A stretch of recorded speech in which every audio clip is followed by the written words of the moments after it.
The most significant growth in this first half has been outside of the EU, particularly strong in emerging market areas, Eastern Europe, Asia Pacific and Africa Middle East. And if you look at those regions, we've had profits up more than 10% in each of those regions in this first half. So very strong growth in those regions, and that's a lot about our global strategic brands. So it's about Davidoff, it's about Gauloises, it's about West. And those brands combined were up 5% in the first half, and that's a lot about what's been going on in those emerging markets driving that growth. So very good, strong growth ex-EU, and some good hotspots in the EU as well, but clearly some challenges as well. Yeah, I mean, tobacco's pretty resilient in these environments. It's one of the characteristics of tobacco, and I still see lots of opportunities to grow and grow profits in the EU going forward. But right here, right now, a few markets have got some very tough economic conditions. Spain would be the key example of that. And that's compounded by governments increasing excise in Spain, and also with some regulation, particularly the smoking in public places ban in Spain that's come through. So consumers are making choices, they're looking to economise, they're looking for value, and our portfolio is well positioned for that. That's why we talk about total tobacco a lot. We're not just about cigarette.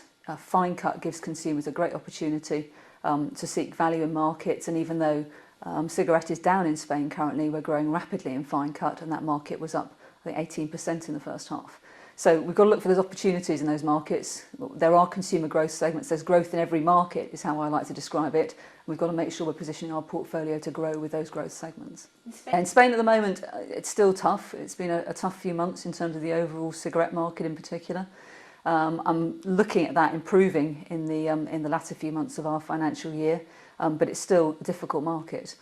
So I'm not painting a particularly rosy scenario right here, right now for the market, but from our portfolio perspective, again, back to the mix of how we position the portfolio. So cigarette, we're looking at opportunities with Ducados Soft, with Fortuna Redline, and with what we call a queen size format for Nobel. Those are all in growth and therefore helping some momentum behind our cigarette share in recent months. And as I say, fine cut, significant. We've got over a third of the market in terms of the domestic fine cut market. Ducados Rubio doing really well there as well.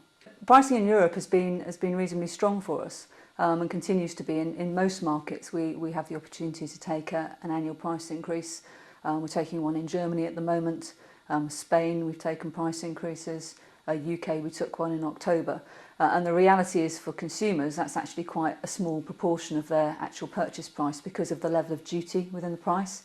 So it doesn't have to be too significant in terms of the consumer effects of those price increases. It's a great feature of tobacco. Imperial is, I think, a very strong company in terms of its views on shareholder returns and shareholder value. We set out our stall in 1996 to be out and out about the shareholders and doing what's best for the shareholders, and that absolutely holds true in terms of any M&A combination or whatever happens to be out there in terms of the business. We have to look at that from a shareholder value creation perspective.